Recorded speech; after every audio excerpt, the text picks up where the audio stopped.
All right, let's start the meeting. We have a very busy agenda today, lots of good projects and lots of things for us to do. So I'm going to turn things over to Jason to take the steps to open the meeting. And who do we have up? Yes, good morning, everyone. I'd just like to mention that Christopher Curtis from the Department of Taxation and Finance is here, serving as the representative for Commissioner Tom Maddox. And welcome to the board, Christopher. Thank you. I would also like to note that we have Marge Rogatz attending via video conference from the office of Expedia at 325 Duffy Avenue in Hicksfield, New York. Good morning, Marge. Is that Marge in the right? Yes. Marge, can you hear us? Can you hear us, Marge? Can you hear me? Yes, we can hear you. Yep. Okay. And we have, let's see, Elaine McCann participating in the meeting via video conference from the New York State Division of Budget Conference Center at the Capitol Building, room 131 in Albany. Good morning, Elaine. Good morning. Is there anybody else up there with you in Albany currently? No, not at this time. Nope. Okay, great. I will now ask for motions and seconds to call to order the October 9, 2014 meetings of the New York State Housing Finance Agency, the New York State Affordable Housing Corporation, and the State of New York Mortgage Agency. May I have a motion for HFA and AHC and a second? So moved. Second. A motion and a second for SONYMA. So moved, sir. Second. As items are presented to each board throughout today's meetings, these motions and seconds will be used unless specific items call for a different vote or unless any board member or director wishes to record his or her vote differently. We will now move to the committee actions. Jason? Yes. The Mortgage Insurance Committee took the following actions earlier today. The committee adopted the minutes of the September 11, 2014 meeting, recommended the approval of 100% mortgage insurance for Marienheim Tower Senior Apartments, 870 Ocean Parkway in Brooklyn, Kings County, recommended the approval of 100% mortgage insurance for Dorado Apartments, 160 Warburton Avenue, Yonkers, Westchester County, approved 100% mortgage insurance for Spa Apartments, 11 East Main Street in Clifton Springs, Ontario County. We will now present the items shared by HFA, AHC, and SONYMA, and Jason will record the approval of the minutes. The minutes of the meetings of HFA, AHC, and SONYMA held on September 11, 2014 shall be deemed approved, absent corrections from members and directors. We now move to the SONYMA action items. The next two items on the agenda were discussed and voted on earlier at today's Mortgage Insurance Committee meeting, so these items are now up for a vote by SONYMA Board. Typically, there's no discussion on these items unless directors request so. So, not hearing that, we'll move to a vote. So moved, sir. Okay. Now before the board for approval is a resolution of the State of New York Mortgage Agency approving mortgage insurance and a commitment for the provision thereof for Marienheim Tower Senior Apartments, 870 Ocean Parkway, Brooklyn, Kings County. Assuming the first and second previously entered for SONYMA, all in favor, please signify by saying aye. Aye. The motions are carried and the resolution adopted. The next item, the other item is a resolution approving 100% mortgage insurance on a $9.75 million HFA permanent first mortgage loan for Dorado Apartments at 160 Warburton Avenue in Yonkers in Westchester County. Now before the board for approval is a resolution of the State of New York Mortgage Agency approving mortgage insurance and a commitment for the provision thereof for Dorado Apartments, 160 Warburton Avenue, Yonkers, Westchester County. Assuming the first and second previously entered for SONYMA, all in favor, please signify by saying aye. Aye. Aye. Aye. The motions are carried and the resolution adopted. I would now like to ask for a motion and a second to go into executive session pursuant to Section 105F of the Open Meetings Law to discuss the financial history of a particular corporation. May I have a motion and a second for SONYMA? Sure. Bill? So, Second. Okay. Okay, so we are now convening executive session. Could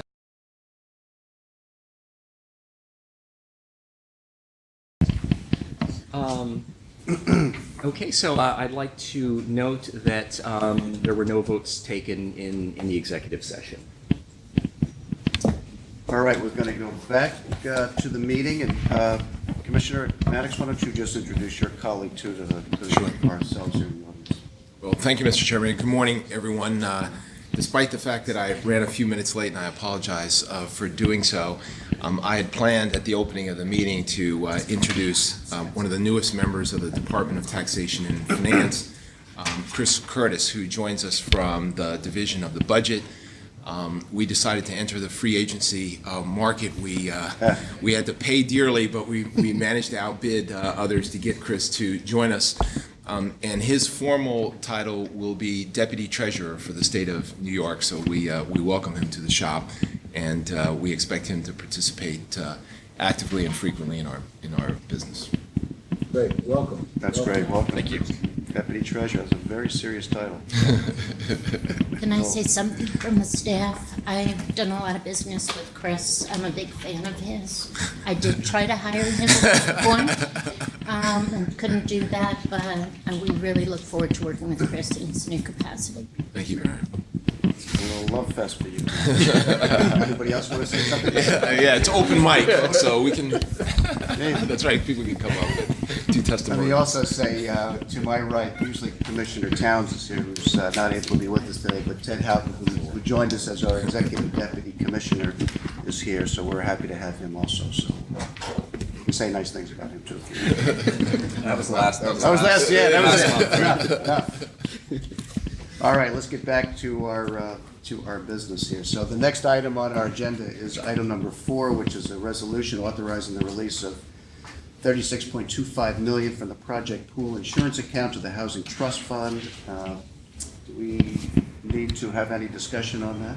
So, just a vote? We'll go to the vote. Now before the SONYMA Board is a resolution authorizing the transfer of excess reserves from the project pool insurance account of the Mortgage Insurance Fund. Assuming the first and second previously entered for SONYMA, all in favor, please signify by saying aye. Aye. Aye. Aye. The motion is carried and the resolution adopted. Being no further items for SONYMA Board, I'm going to ask for motions and seconds to adjourn the meeting. Thank you, sir. Second. Motion. That was a Tony motion. All right. Assuming the first and second previously entered for the SONYMA Board, all in favor of adjourning, please signify by saying aye. Aye. Aye. The motions are carried and the SONYMA meeting is adjourned. And the next board meeting is scheduled for Thursday, November 6, 2014 Thank you. at 8:30 a.m. Good. Thank you, Marge.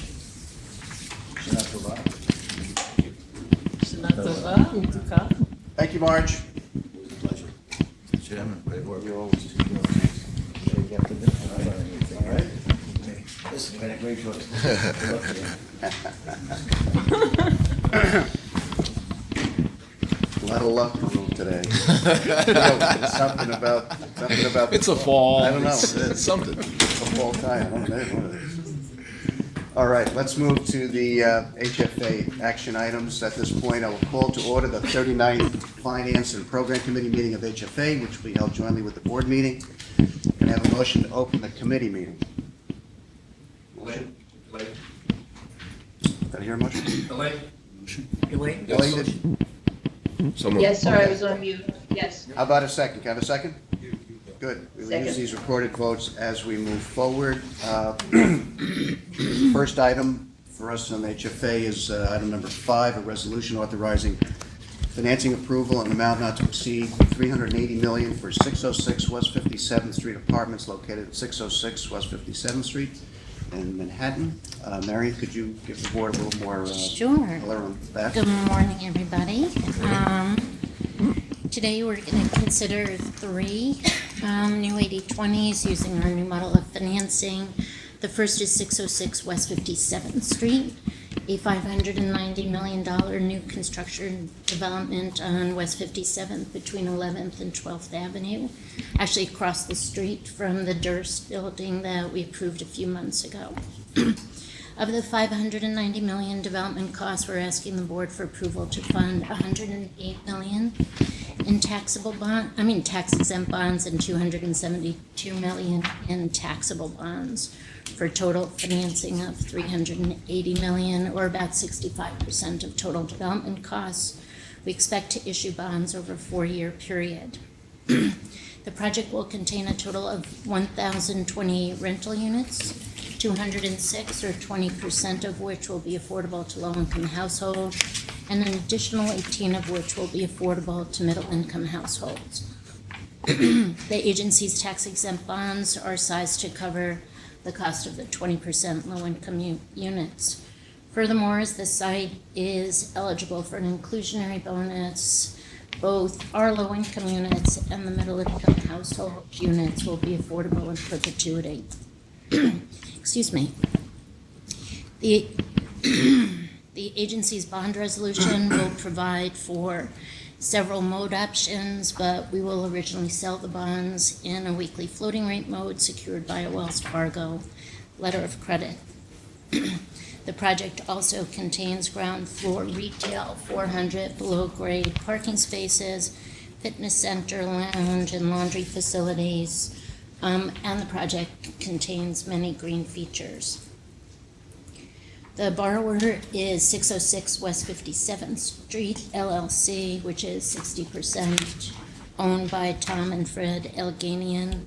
The remaining 40% owned by TF Cornerstone. TF Cornerstone is an experienced developer, an offshoot of the former Rock Rose entity. They have over 40 years of development experience with over 8 million square feet of residential, office, and retail space in both New York and Washington, D.C.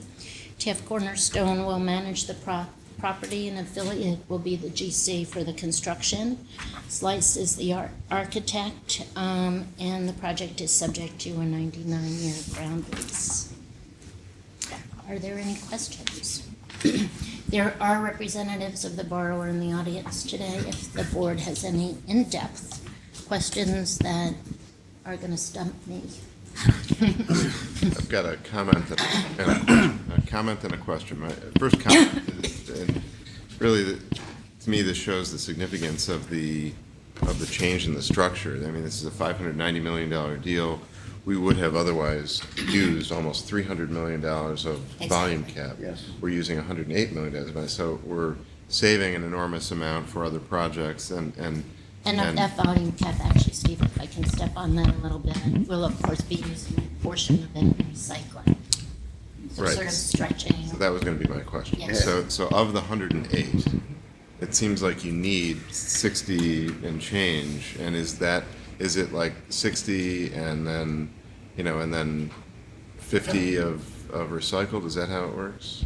Or I'd say sort of roughly, but it usually ends up being higher than just 50% of the 108 because you need to take in the costs. So how do you get to that number? Is that Lots of accounting work and lots of back and forth between the accountant, our bond counsel, to make sure we're hitting the 50% test. And what we'll typically do, especially in these developments, because the numbers are so much tighter than they were in our old model, we'll usually try to stretch it to about 53, 55% to make sure that if anything happens, Yeah. they will be covered. is that something that we could? So we have like this huge spreadsheet that tracks everything. Okay. Yeah. I mean, is that something that we can report on? I don't know that it's necessary. Yes, I But if we- can do that. And let's see if I But can- overall, I think the point is that, we're saving almost $200 million in volume cap. Yeah, no, it's a huge thing. Marion? Hi, Marion, I have a question on the, you would, and the materials note that 206 units will be affordable, and that's at 60% of AMI? Yes. And I thought you said that the rest would be affordable for middle-income households? Could you No, just there's clarify 18. That or market rate? There's 18 So there's 206 plus 18 that are affordable for middle-income households, and then the remainder are market rate. Right, okay, I misheard that. I think I have Okay. insurance here. Sorry. And of those So- 18, is 10 of them at a different Yes. AMI level too? Yeah, some are at 180 and the others are at 230%. That was a particular request of the community board. Yes. Do talk to me, borrower. Sure. So, Jeremy, if I can get you and your team just to stand up and introduce yourselves. These are representatives from TF Terry Michelle, Cornerstone. Associate Vice President, TF Cornerstone. Don McMillan, TF Cornerstone. Michael Barr, TF Cornerstone. Bruce Wyatt, TF Cornerstone. So Bruce is the head of construction, Michael's director of finance, and John is the head of planning, director of planning. So 10 of the units are at 175. 175, thank you. And 4 are at 200% AMI, and 4 at 230. But all done at the request of the community. board. Excuse me, am I correct? I believe I read, to make sure I understand correct, all of the affordable units will be affordable in perpetuity? Yes. What's the mechanism for that? How do we? How it's, regulatory agreement, Yeah. And it'll be monitored by HPD, HPD, yes. Great. which we hope exists in perpetuity. Yes, that's a good They way do of that, but we do. assuring that it does. Yeah. I think we're good. Yeah. Well, it's amazing to think that with this project and what we did with the Durst project, how you There goes transform 57. an entire, section of that west side. So it's really quite impressive. Thank you, guys. Thank you. There's an article in the New York Times recently about how there's been a lack of new housing on the west side, et cetera. Really? Yeah, I missed that. on a lack I of think we're about development. to change What? that. I said, I think we're about to change that. I was gonna say, little do they know. Okay. Any other thoughts, questions? Oh, hearing none? Okay. All right, now before the committee and board are resolutions to be adopted that were transmitted in connection with this item. Assuming the first and second previously entered for the committee, all in favor, please signify by saying aye. Aye. Aye. The motion is carried and the resolution adopted. Assuming the first and second previously entered for the HFA board, all in favor, please signify by saying aye. Aye. The motion is carried and the resolution is adopted. Good. Item number 6, our next item is a resolution authorizing financing approval in an amount not to exceed $250 million for 33 Bond Street apartments located at 33 Bond Street in downtown Brooklyn, Kings County. Marion? This is our second TF Cornerstone transaction, and that, I think I'd like to say it would be very atypical in the old model of financing that we would do two developments for one borrower. But here, because we're really limiting the amount of tax exempt cap, we're putting into a transaction, we no longer have imposed that sort of working regulation on developers. So TF Cornerstone's second transaction, 33 Bond Street, is a $389 million development in downtown Brooklyn. Of the $389 million, we're asking for $62 million in tax exempt financing, $188 million in taxable financing for a total of $250 million. Total bonds are approximately 65% of total development costs. Of course, the remainder in these is being made up by borrower equity. We expect to issue these bonds also over a 3 to 4 year period. The project will contain a total of 714 units, 143 or 20% of which are affordable to low-income households. The agency's tax-exempt bonds will fund the cost of the low-income units. This site is also eligible for an inclusionary housing bonus, and therefore the low-income units are affordable in perpetuity. Project will also include several tenant amenities, including terraces, lounge, fitness center, laundry, and bike storage. The building will also include a 56,000 square foot retail space, 170 below-grade parking spaces, a loading dock and storage space subject to a long-term lease to an unrelated third party. The agency's bond resolution will provide for several multimodal options, though originally the bonds will also be sold on a weekly floating rate basis, secured by an M&T letter of credit. I want to stop for a second there and tell you that I'm starting to hear some movement from the banks that typically provide our letters of credit, that there are increasingly, in the beginning of September, there were liquidity requirements that were placed on banks in terms of issuing letters of credit, which we expect to make bank letters of credit increasingly expensive to provide. We had 2 term sheets on 2 other transactions that we had engaged on already that had a mix of a letter of credit and a private placement. And because of this change to banks, those 2 transactions are going to go totally private placements without the letter of credit securing the bonds. So I want to bring that to the board's attention as that issue evolves over time. I'd like to report to you on it. I think it can change significantly what our bond issues look like on a going forward How basis. many banks have been providing letter credits to us generally? How big is the pool of? Yeah, and can you remind us of who typically, who do On you the see most often? 80/20s? So in the 80/20s, the very big players are Wells, M&T, JP Morgan, Helaba. We recently saw the introduction of Bank of China into this market. I think there's a host of other banks that will typically take a smaller portion of these very big deals, though, most of the names that we see are the ones I mentioned, sort of in the front of the transactions.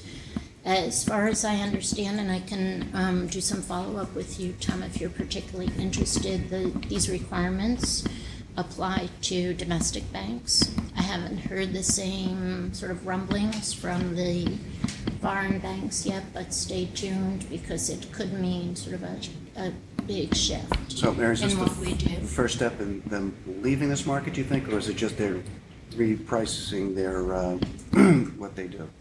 I think it could be either, Bill, to tell you the truth. I do think that we can see, more private placement deals, less publicly offered deals secured by a letter of credit.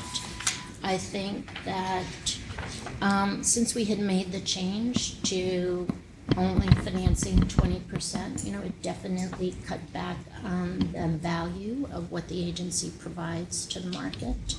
And so as these issues overlay each other, there's definitely a possibility for business to be done away from the agency ultimately. The pool of firms who do these private placements for us, how wide? Because they usually are list of And kind of that approved firms. is somewhat smaller, but we'll see whether this change starts to, widen that pool. Have we approached any of the senior management teams to encourage them to kind of stay involved in terms of the letter of credit? I mean, I'm thinking about M&T in particular. At what right, you level have really- in the It's organization are we I kind have of having been this conversation? engaging really at the commercial banking, real estate Okay. level, but that's a really good point. We can think about doing So it some. might be worth thinking about whether there should be a short list of players, right? I mean, M&T clearly on that list that we could approach and essentially ask them to stay in this space, right? Right. I suppose I'd like to have a fuller conversation because as long as we find a way to finance the projects and add value, whether it's a letter of credit or private placement, the transaction is still moving forward. We're still making housing happen. We're bringing our value to the table. Actually, where I'm concerned, but I haven't heard anyone say anything about this yet, is more on the affordable deals because all of our affordable transactions have a letter of credit during the construction period from a commercial bank. And it's there that I'm very sensitive, that model of the way we finance our affordable transactions in the open resolution is dependent on a letter of credit during the construction period. And so we definitely want to make sure that that's something that can continue. And if it's going to change, that we be quite involved in what that new structure is going to evolve to. Any thoughts on what that new structure would No, I look don't know like? yet, except for maybe what we're seeing in the back-to-back, so stay tuned for Marienheim. And if you've got anything that we can use to educate ourselves on this? Sure, this is totally in real time, Yeah. but yes, absolutely. Mary, which firms are doing the private placements? Just, So far, the ones, it is much more limited pool. It's Wells, City for the smaller transactions, and Via Bay also on the smaller transactions. so there's at least a handful, so there's some Yes. competition. Okay, so I interrupted my presentation, so I'm sorry. I was just gonna follow up with Steve's comment. If you send us materials, could you just send them to us in an email or have somebody send them to us on an Instead of- email on a timely Yep. basis instead of just posting it on the website so that it comes to our attention immediately? Of course. Thank you. I think I have a few things I can share with the board by the end of this week. Excuse me, so getting back to 33 Bond Street. The borrower is 33 Bond Street LLC, an entity controlled by the principals of TF Cornerstone, Tom and Fred Ilganian, and like the other transaction, the GC is an affiliate of TS Cornerstone, as will be the asset manager, and once again, Slice Architect is the architect for this transaction. So I know I took us sideways in the middle of this discussion. Sorry about that, but I didn't want to forget. We've snapped back. Okay. Marion, can you comment on what's happening in Brooklyn generally and downtown specifically, or our regional offices in Metrotech? And you look out the windows, you can count a lot of cranes. Yes. Not immediately obvious how many of them are working on affordable housing, but can you just comment on I would what's going on in the say area? quite a few. I mean, the agency has financed a number of projects right down Flatbush Avenue, starting in 2007 or 2008. I don't have a summary of everything that we've done there, but it's has to be well over $1 billion of financing. I can think of 4 developments, no, actually 6 developments off the top of my head, from Dumbo out to Atlantic Yards that the agency has financed. You can see Dock Street coming out of the ground, sort of right in between the Manhattan and Brooklyn Bridge. It's a transaction we started in 2000. I'm gonna forget, I wanna say 2012. But we can summarize it by borough, because there's definitely a lot of activity in downtown Brooklyn. Any other questions? Nope. Good. It's a lot of equity you guys are putting out here in these 2 deals. About 300 million, give or take, so. It is. Got But to- it's been years in the making here, so. Congratulations. Yeah, these developments really take years to come together. I've been talking to the TF Cornerstone team for probably over 18 months, and I'm sure, that was on the back end of all the work we've done to get here. Yeah, we started on 57th Street, we started coming up on 3.5 years ago with that project, and Bond Street's coming up on 2 years. Right. All right, good. Now before the committee and board are resolutions to be adopted that were transmitted in connection with this item. Assuming the first and second previously entered for the committee, all in favor, please signify by saying aye. Aye. The motion is carried and the resolution adopted. Assuming the first and second previously entered for the HFA board, all in favor, please signify by saying aye. Aye. The motion is carried and the resolution is adopted. Guys. Our next item on the agenda, number 7. You guys can start on the next 5-year projects now. Clock's always ticking. Don't rest on your laurels. Next item number 7, a resolution authorizing financing approval in amount not to exceed $19.1 million for Dorado Apartments located at 160 Warburton Avenue in Yonkers in Westchester County. I believe the floor is yours. Thanks. So first of all, I think the most important thing to note is that this is one of our ESD Mitchell-Lama portfolio projects. So we continue to advance the House New York work, and we actually have a second for you later this morning. So the Dorado Apartments are located in the city of Yonkers in Westchester County. It consists of the acquisition and renovation of a 17-story, 189-unit project. Also some additional context, you'll remember 188 Warburton and some of the discussion we had at the previous maybe it was a couple meetings ago, about the level of activity in this area. So we're asking for your investment recommendation of $19.1 million of fixed rate tax exempt bonds and up to $6.3 million in the Mitchell-Lama subsidy, and I'll talk a little bit more about that in a minute.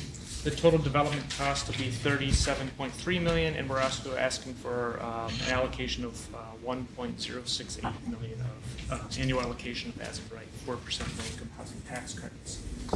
So 95% of the units are going to be affordable to tenants with incomes below 80%, and 88% of the units will be affordable to tenants with household incomes under 60% of AMI. The project's participating in the HUD RAD program, and 164 of the units are anticipated to be receiving project-based vouchers through that program. There is existing ESD debt on the property, and $9.5 million of that will be subordinated to the new mortgages.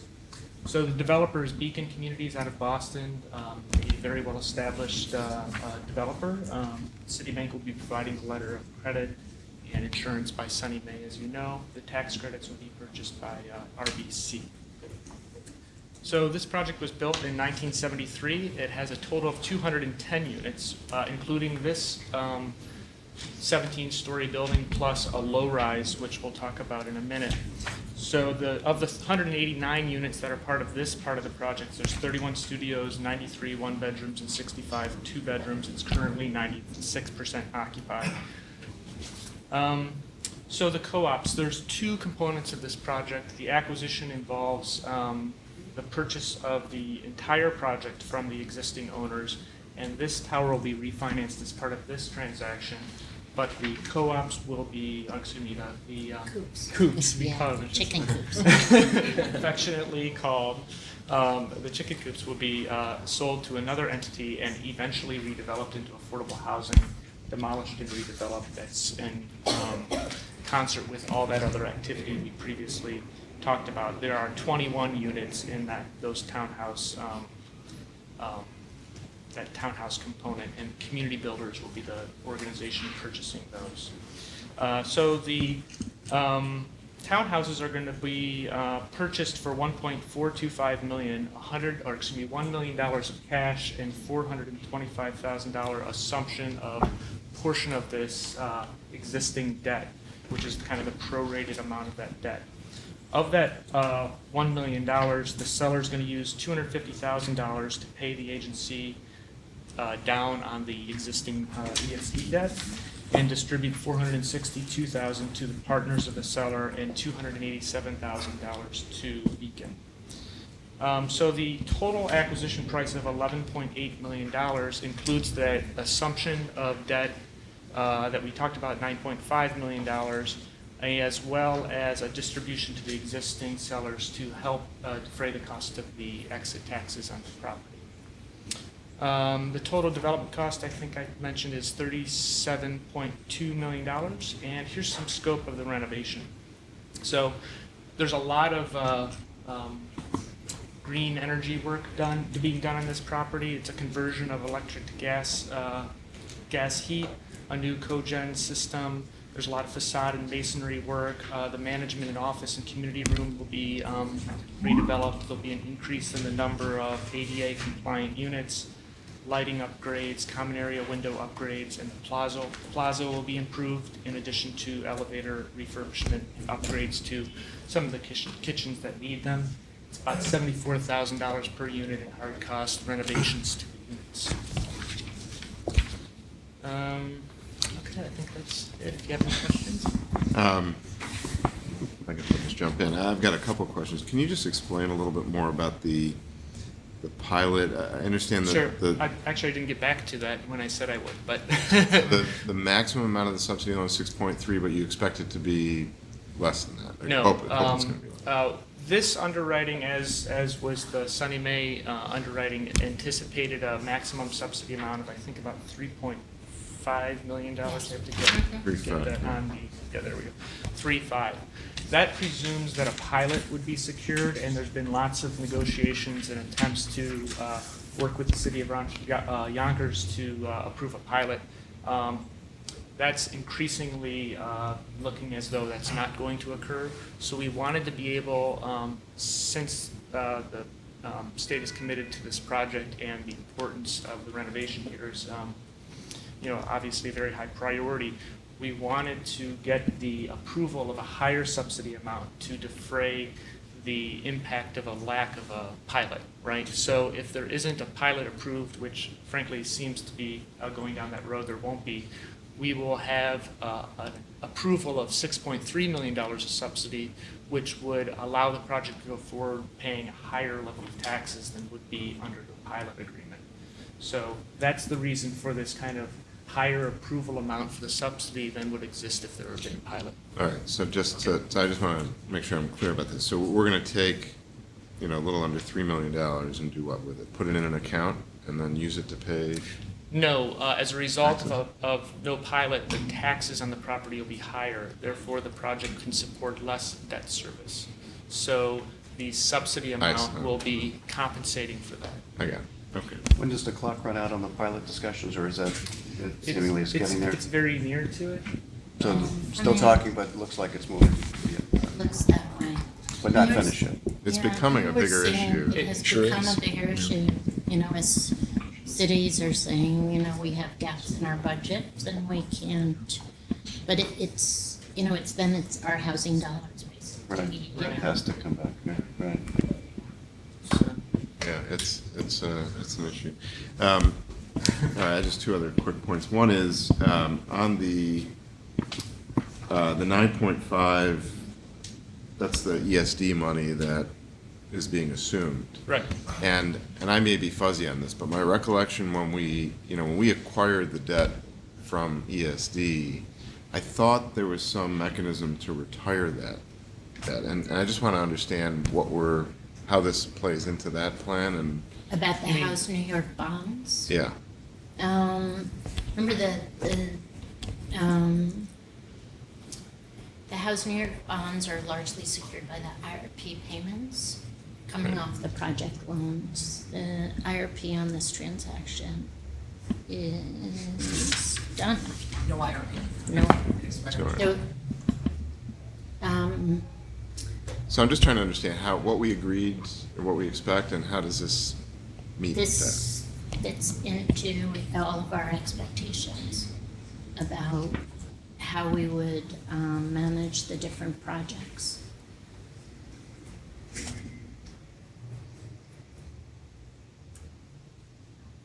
I feel like there's a question that I'm not answering. No, I'm not sure there is. It looks like the debt is being assumed and continues on, and Yes. in my mind, I had contemplated that there was going to be some retirement of that debt. and- Yes, from project to project, that will vary based on the project's ability to retire the debt.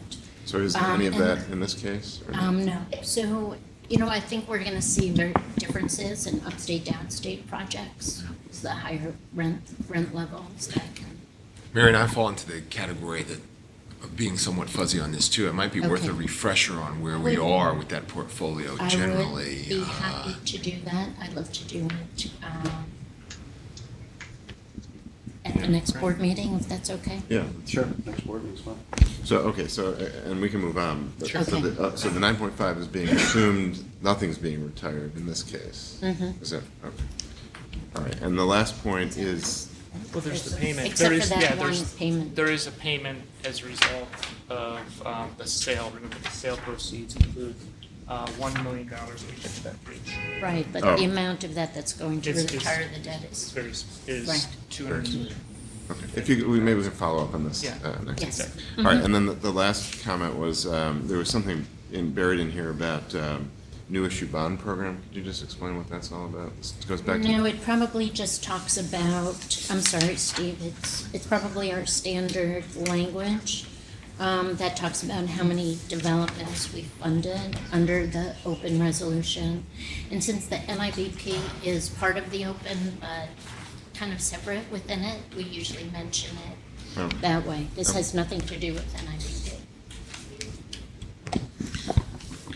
Marion, can you just refresh my memory on how we think about the on-the-ground property managers, particularly as we're restructuring some of these deals? I still have Doug's comments in my mind from the tour around how critical it is to have a good property manager involved in terms of the investments in these projects and then the going-forward experience.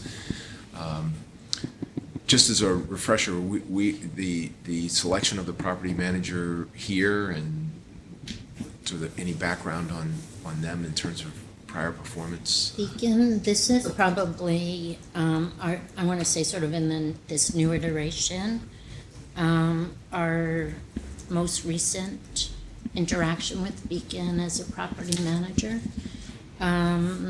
They have a great reputation. As I mentioned, or maybe you weren't here, Beacon did own and I believe they manage Pinnacle as well. Actually, we do have a representative. An from existing Okay, he's right behind you. Mitchell-Lama in Rochester that they sold several years ago, and that property was in very good condition.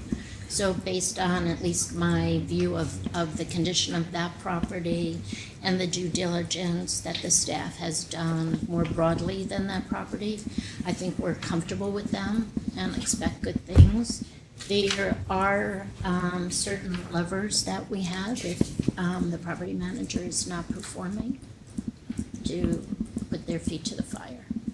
Yeah, and I mean, I would just maybe say that again, but this is the transaction here to the new owner really provides a really good manager from what we can see from their past performance. So I think this is the kind of outcome we'd see. Because as a general comment, this would be, I would have thought, an area of focus for these Mitchell-Lama properties To make generally, sure. right? That we've kind of got the best possible property manager on the ground here.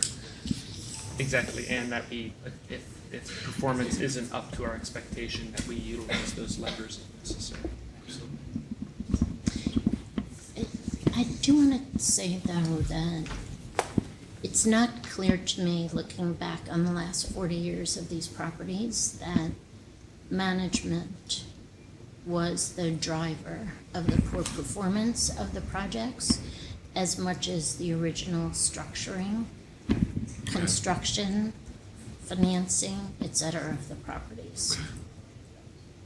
I mean, it might be interesting when we do the update on the properties to kind of think about cause and effect, right, in terms of Yes. where they went wrong, right, and That's given right. our role now, what can we do to ensure that we don't repeat the mistakes, right?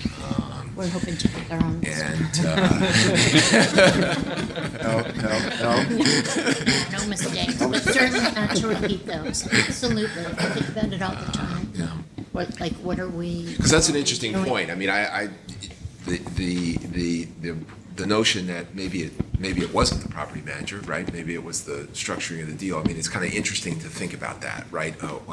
What levers are available to us to increase the likelihood, right, that we'll get the outcomes that we want? So actually, what I would want to do is to make sure that Rich McKernan was here for that conversation as well. Rich oversees the regulatory Yep. arm of the Mitchell-Lama Yep, I remember program, that and from the offsite. definitely has decades of experience overseeing those projects. So Right, that's an excellent point, really, because, one of the things I had heard about the challenges of these properties is the inability to raise rents and manage operating expenses and things like that. So it'd be good to see that we put mechanisms in place to prevent, at least to allow them to succeed. right. This property is transitioning out of the Mitchell-Lama program, but will still be subject to a long-term regulatory agreement assuring low-income occupancy. CSC Bank is providing a letter of credit. Is that Yes. under current pricing, future pricing, or where is it all? Current pricing, they better not change. They haven't said anything to me about Okay. it. Good. Two things. One is that in regard to the point about the history of these buildings, the buildings in this program, I think it would be useful also to give us on a case-by-case basis as they come before us, if there's anything particularly noteworthy in terms of the structural issues in regard to these buildings when they were constructed and how they're being overcome with the rehabilitation, is just to give us the assurance that, Okay. in fact, these issues are being dealt with, because they have been critical in a number of buildings. Right. I think the other thing that we'll do is to make sure that we have photos, because I think so many, in so many of these instances, if you can see what the building looks like, it really helps the conversation. So we did that, I know when we acquired the portfolio, we had shared some photos of what it looks like. Very helpful. But we will do that on a project-by-project basis. That would be very helpful, thank you. Okay. Good. Any questions, comments, or none? So, Okay. Now before the committee and board are resolutions to be adopted that were transmitted in connection with this item. Assuming the first and second previously entered for the committee, all in favor, please signify by saying aye. aye. Aye. The motion is carried and the resolution adopted. Assuming the first and second previously entered for the HFA board, all in favor, please signify by saying aye. Aye. The motion is carried and the resolution is adopted. Great. Our next resolution, item number 8, authorizes financing approval in an amount not to exceed $27 million for Marion Heim Tower Senior Apartments located at 870 Ocean Parkway in Kings County. Great, thank you. So this project, Marion Heim Tower in Brooklyn, is a senior project, and this consists of the acquisition and rehabilitation of a Mitchell-Lama HUD Section 236 project. This is not, one of our Mitchell-Lama projects, just to point that out. It's 181 units that are expected to be set aside for seniors with incomes at or below 60% of the AMI. The total development cost here is anticipated at $50 million. We're asking for the following investment recommendations: $27 million tax-exempt bonds, as well as a $1.4 million allocation of, as of right, 4% low-income housing tax credits. The developer on this project is Marion Heim Tower or Associates. This is the organization that's always been involved in the project and will continue their involvement. It's a nonprofit. Yes. I believe it is. I want to check. Yes. Yeah.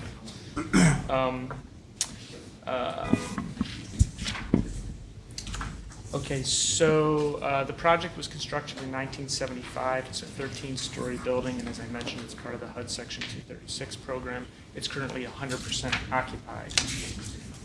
It's expected that 118 of the 181 units are going to receive the project-based Section 8 vouchers that are be part of this renovation.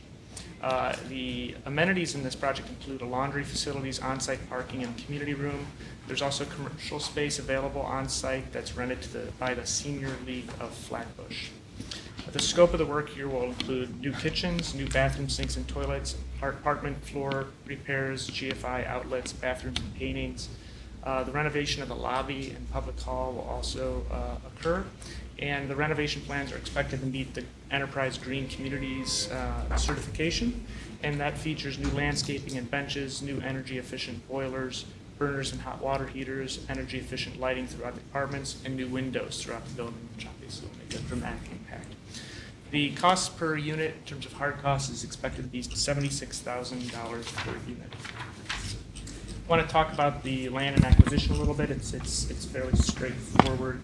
The acquisition price is $22.5 million, and that'll include the payoff of the existing mortgage of $1.2 million, as well as a seller's note of $16 million. They're also going to be required to put up a $5 million cash asset by the tax, that was a requirement of the tax syndicators. I think I did not mention that permanent insurance that will be provided by SONYMA.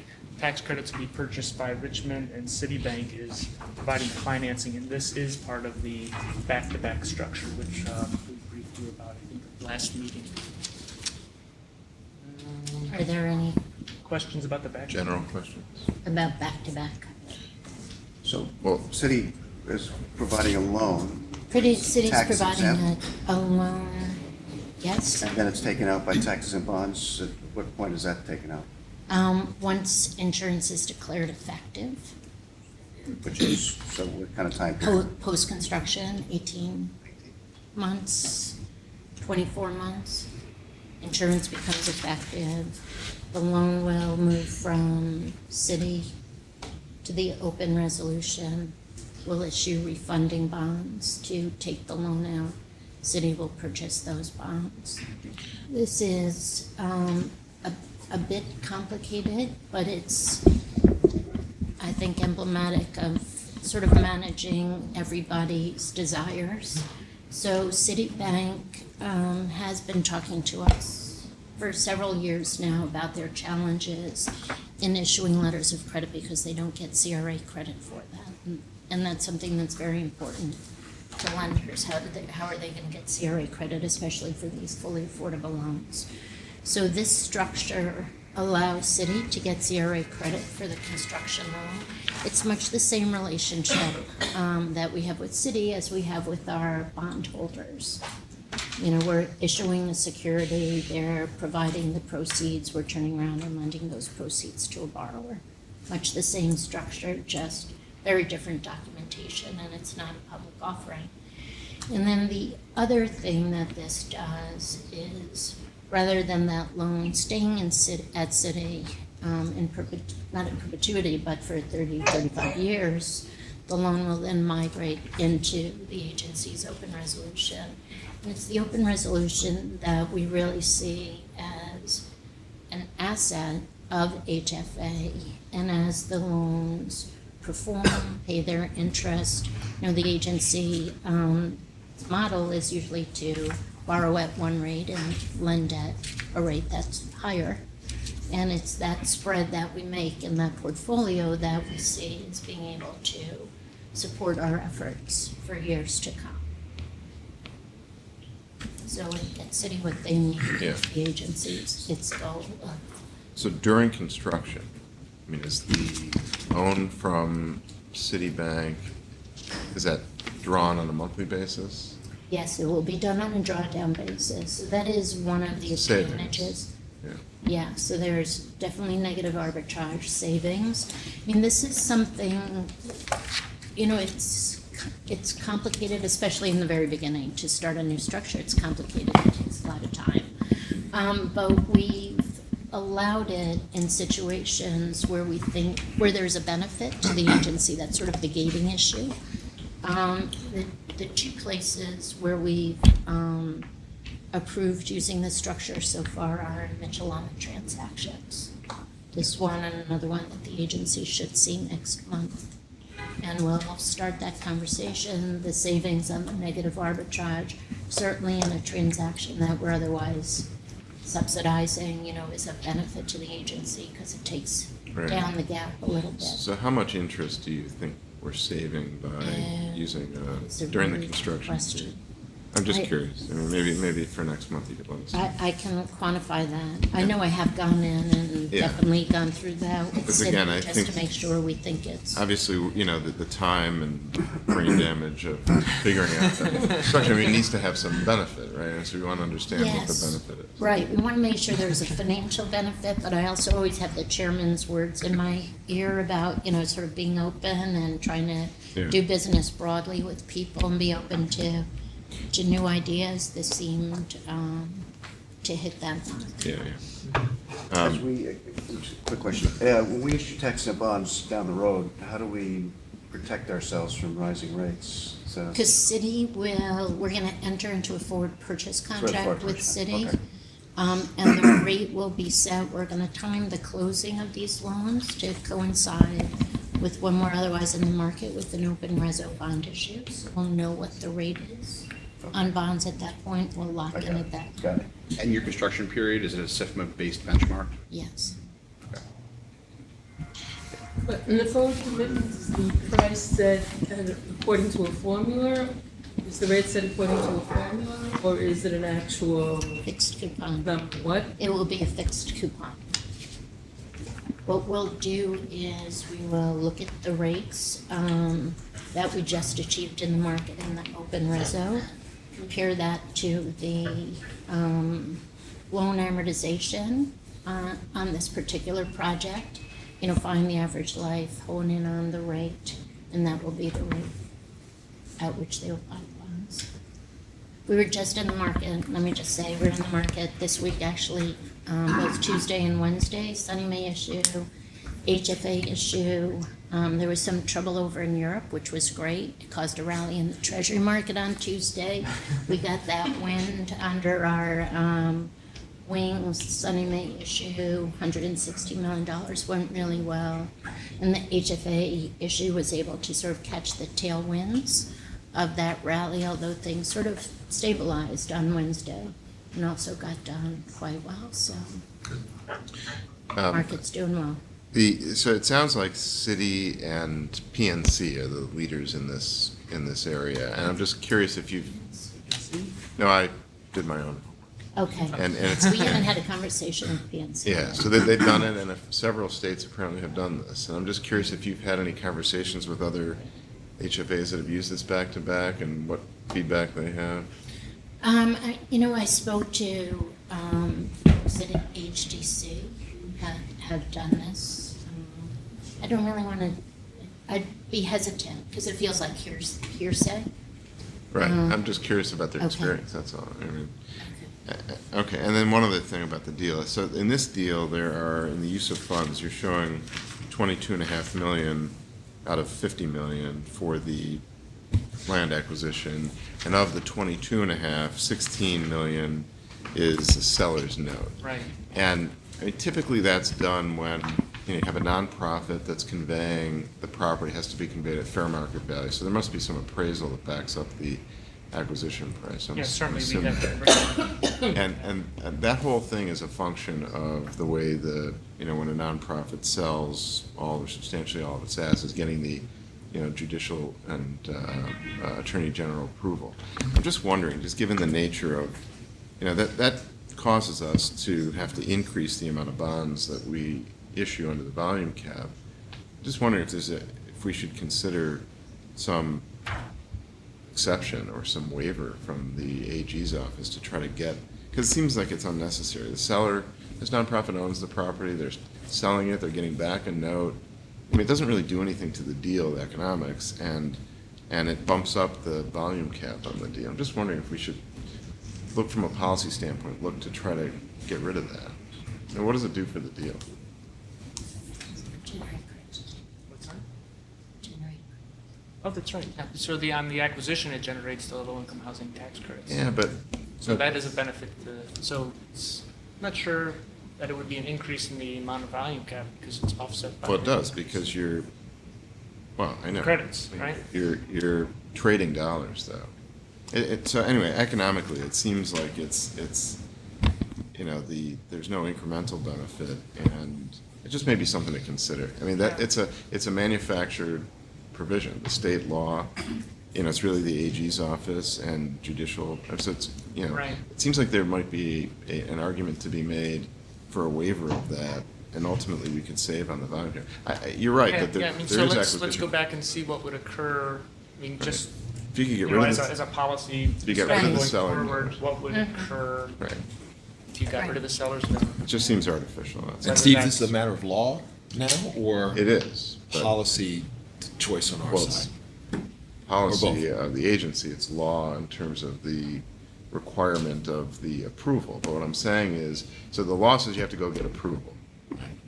If we went to the AG's office and made the argument that in this particular case, the nonprofit is effectively selling it to itself.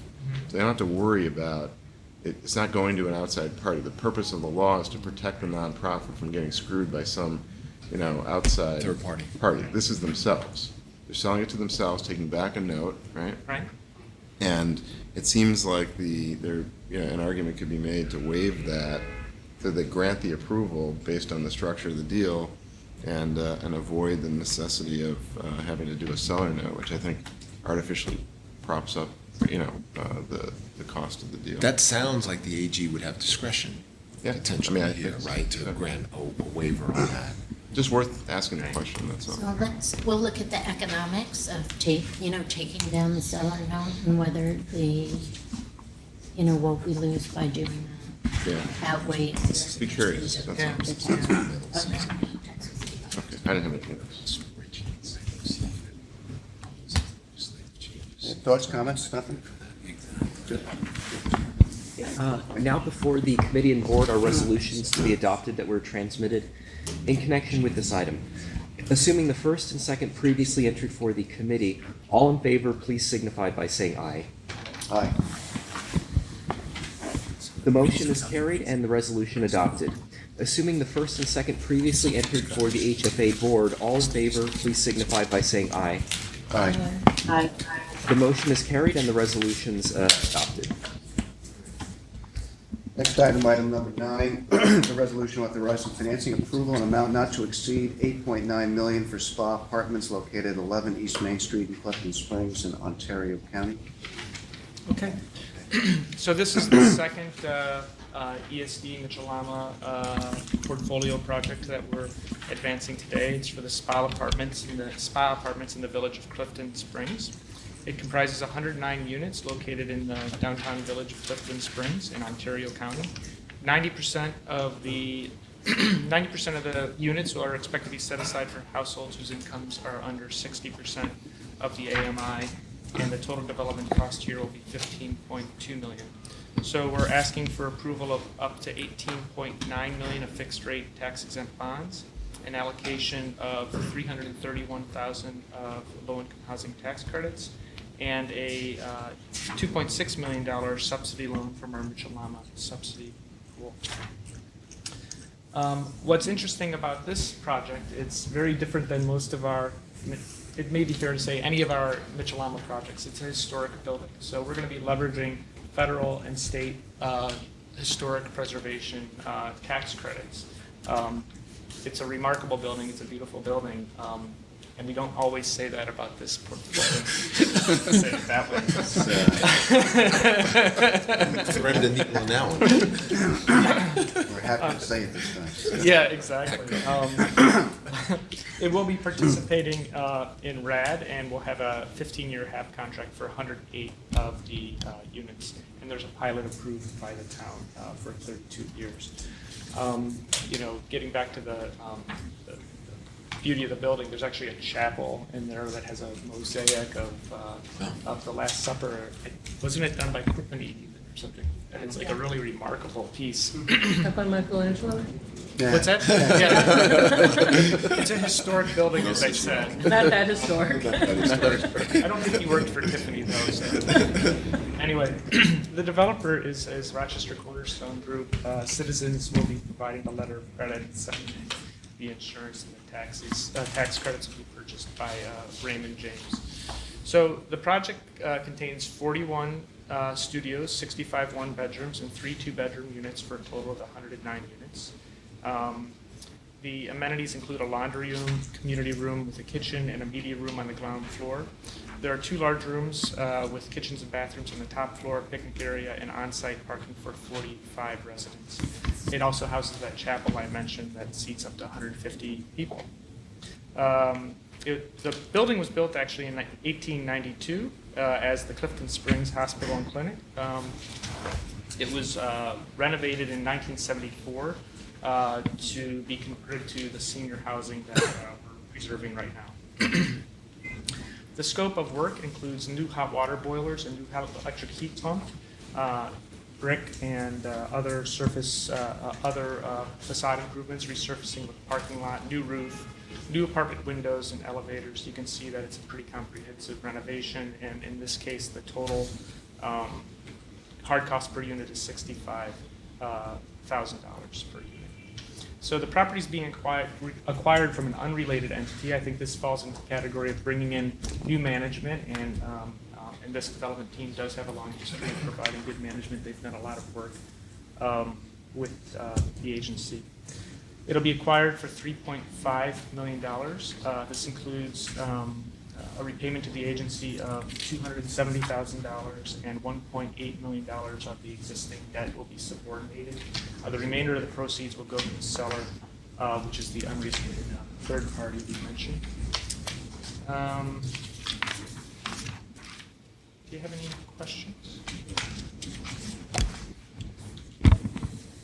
This is the one that we'll put on the cover of the report. Sounds like it's yeah. The right portfolio. This is Ontario County, right? It's Yes. north or Yes. west of Rochester. It says it's Yes. southeast.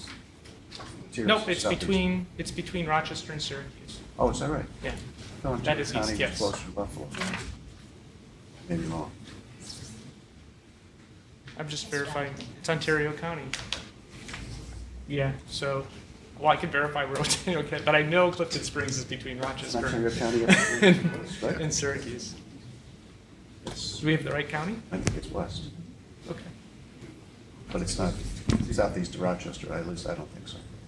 I'm gonna find it on a map, but I'm pretty sure it's I'm between looking it up Rochester and, Look it up. everybody Look it who's up. got I good don't Google have- Maps that I I think it's between Rochester and Suffolk. I think Yeah. that's right. Yes.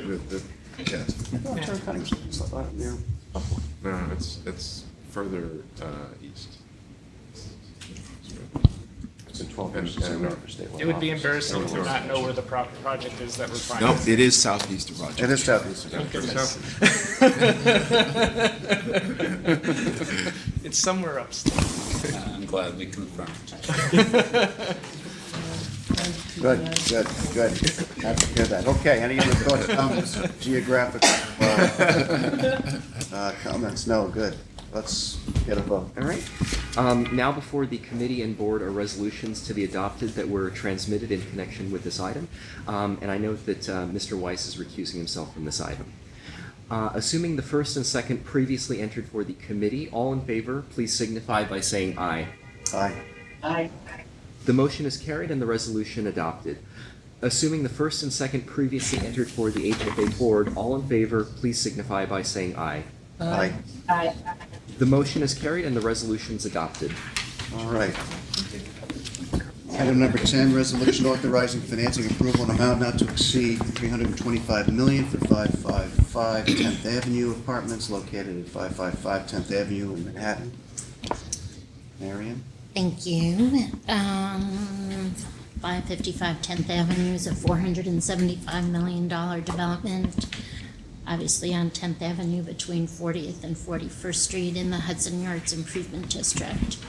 Of the $475 million of development costs, we're asking the board for authorization to issue $320 million of tax-exempt and taxable bonds, of which $65 million will be tax-exempt and $260 million taxable. We expect to issue the bonds over a 3-year period. The project will contain 598 units, 120 or 20% of which will be affordable to low-income households. The agency's tax-exempt bonds will fund the cost of the low-income units. The site is eligible for an inclusionary housing bonus, and therefore the low-income units will be affordable in perpetuity. The project is also subject to a 99-year ground lease, and it's also an E-designated site, actually, as which was 57th Street, which we previously approved. The project will also include tenant amenity space, retail space, and 93,000 square feet of community facility space on floors 2 to 7, and include many green elements. The agency's bond resolution will provide, as is our norm, for several mode options, and will originally be issued in a weekly floating rate mode, secured by a HELIBA letter of credit.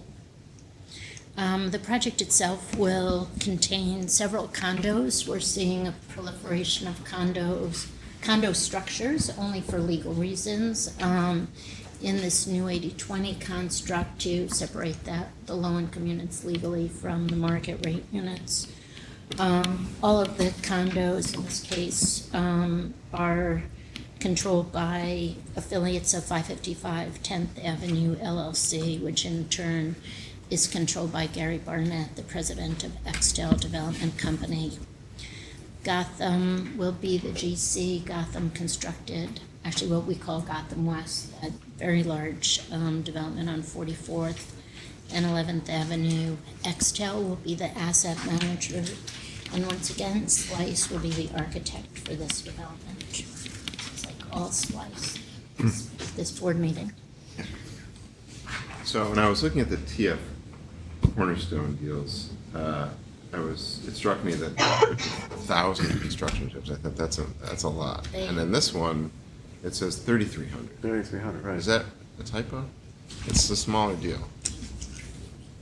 Just wondering if That sounds like a lot of, That sounds like a lot of construction jobs.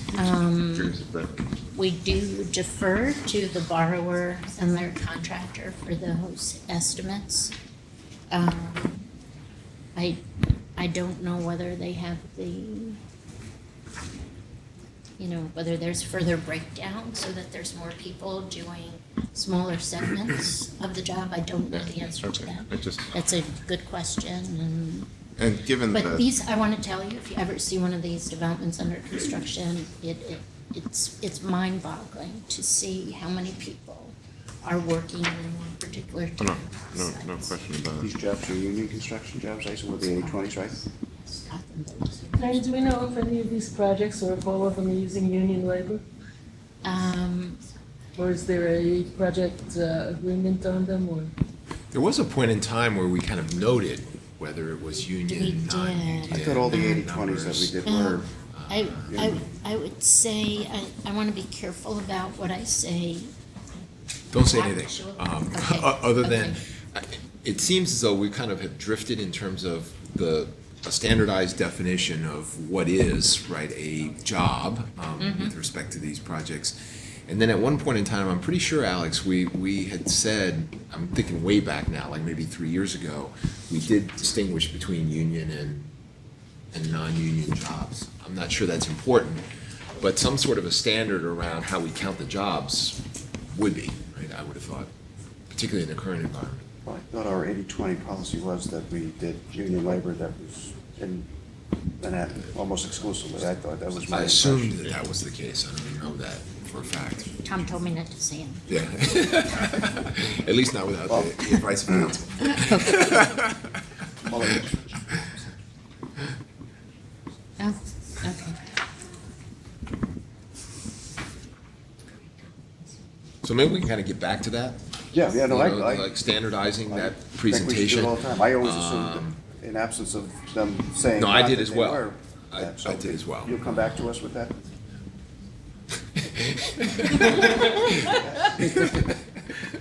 Of course. I mean, it's a fact, whatever it is, Of it is, course. but it's, we have a I'd policy. say in general, high-rise construction is done. Yeah, I would have, yeah, I Yes, can't imagine. And Gotham. And We given- have seen some developments have portions of which are non-union, but I can't speak with specificity on this particular. Given some of the press with this developer, can we assume there's one entrance? There is one entrance, we have had many conversations. They're aware of the sensitivity of this agency. Excellent. All right. Other comments, thoughts, questions? Hearing none, Jason. Now before the committee and board are resolutions to be adopted that were transmitted in connection with this item. Assuming the first and second previously entered for the committee, all in favor, please signify by saying aye. Aye. The motion is carried and the resolution adopted. Assuming the first and second previously entered for the HFA board, all in favor, please signify by saying aye. Aye. The motion is carried and the resolution's adopted. Item number 11, our next item is a resolution approving financing approval in an amount not to exceed $50 million for 29 Flatbush Avenue located in Brooklyn. Mary?